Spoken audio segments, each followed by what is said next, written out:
जब नींव हिलती है तो महल अपने आप कांपने लगता है और आज दुनिया की सबसे बड़ी आर्थिक नींव अमेरिकी डॉलर पर टिका वैश्विक वित्तीय ढांचा हिल रहा है। और वजह है भारत का रिजर्व बैंक और ब्रिक्स शिखर सम्मेलन 2026। साल 2026 में भारत में होने वाला ब्रिक्स शिखर सम्मेलन सिर्फ एक कूटनीतिक बैठक नहीं होगा, बल्कि पूरी वैश्विक आर्थिक व्यवस्था के लिए एक बड़ा झटका साबित हो सकता है। एक झटका जिससे डॉलर आधारित पश्चिमी सिस्टम डगमगा जाएगा, स्विफ्ट भुगतान व्यवस्था की पकड़ ढीली हो जाएगी और अमेरिकी राष्ट्रपति डोनाल्ड ट्रंप की सबसे पसंदीदा वित्तीय हथियार स्टेबल कॉइन यानी डॉलर से जुड़ी डिजिटल मुद्रा पर सीधा वार पड़ेगा। रॉयटर्स की विशेष रिपोर्ट के मुताबिक भारत के केंद्रीय बैंक आरबीआई ने आधिकारिक तौर पर मंजूरी दे दी है कि ब्रिक्स देशों की केंद्रीय बैंक डिजिटल मुद्राएं आपस में सीधे तौर पर जोड़ी जाए। या भारत की ई रूपी, चीन का ईवान और रूस, ब्राजील और दक्षिण अफ्रीका का डिजिटल मुद्राएं सब यूपीआई जैसे एक साझा सिस्टम से जुड़ेंगे।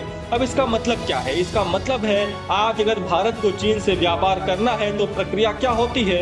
रुपया डॉलर में जाता है, डॉलर युआन में चेंज हो जाता है, बीच में स्विफ्ट सिस्टम, पश्चिमी बैंक डॉलर से निपटान, अमेरिका का नियंत्रण। लेकिन डिजिटल मुद्रा लिंक होने के बाद क्या होगा? भारत से पैसा जाएगा सीधे चीन के केंद्रीय बैंक तक, वास्तविक समय में मुद्रा रूपांतरण, कुछ सेकंड में भुगतान, बीच में डॉलर की कोई भूमिका नहीं। जैसा आज आप मोबाइल से क्यूआर कोड स्कैन करके सीधे पैसे भेज देते हैं, वैसा ही सिस्टम बनेगा देश से देश के बीच, केंद्रीय बैंक से केंद्रीय बैंक के बीच। ना स्विफ्ट, ना डॉलर, ना अमेरिकी बैंक। और यही से कहानी में एंट्री होती है ट्रंप के खास आदमी की। अचानक खबर आई कि भारत में अमेरिकी राजदूत सर्जियो गौर भागते हुए आरबीआई गवर्नर से मिलने पहुंचे। लोगों ने सवाल उठाया कि इतनी जल्दी क्यों? जब ट्रंप की अपनी ही फेडरल रिजर्व प्रमुख से नहीं बन रही है तो भारत के केंद्रीय बैंक से मिलने की क्या मजबूरी? वजह साफ है, क्योंकि डिजिटल मुद्रा को आपस में जोड़ने का फैसला सीधा हमला करता है डॉलर की बुनियाद पर, स्विफ्ट सिस्टम के नेटवर्क प्रभाव पर और सबसे ज्यादा ट्रंप परिवार के स्टेबल कॉइन कारोबार पर। 21वीं सदी की मुद्रा व्यवस्था में अब दो ही रास्ते बचे हैं। रास्ता नंबर 1, केंद्रीय बैंक डिजिटल मुद्रा जो संप्रभु होगी, सरकार द्वारा नियंत्रित होगी और डॉलर से मुक्त होगी। रास्ता नंबर 2, डॉलर आधारित स्टेबल कॉइन, निजी अमेरिकी कंपनियां, अमेरिकी कानूनी नियंत्रण और डॉलर और अमेरिकी ट्रेजरी पर निर्भरता। अब सवाल यह है कि अमेरिका डिजिटल मुद्रा क्यों नहीं लाता?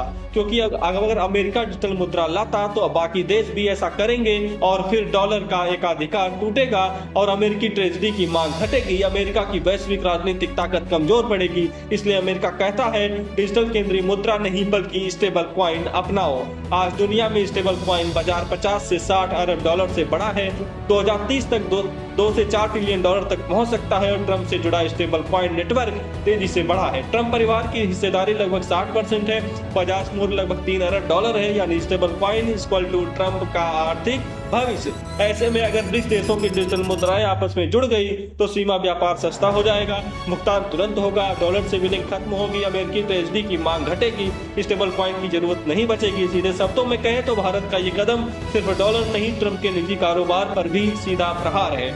आज स्विफ्ट का मतलब है प्रतिबंध, लेन देन को रोकना, खाते फ्रीज करना और सबसे बड़ा अमेरिका का नियंत्रण। डिजिटल मुद्रा लिंक में न स्विफ्ट होगा, न अमेरिकी अधिकार क्षेत्र होंगे, न ही डॉलर होगा, यानी ब्रिक्स देशों के अंदर अमेरिका कोई आर्थिक रोक नहीं लगा पाएगा।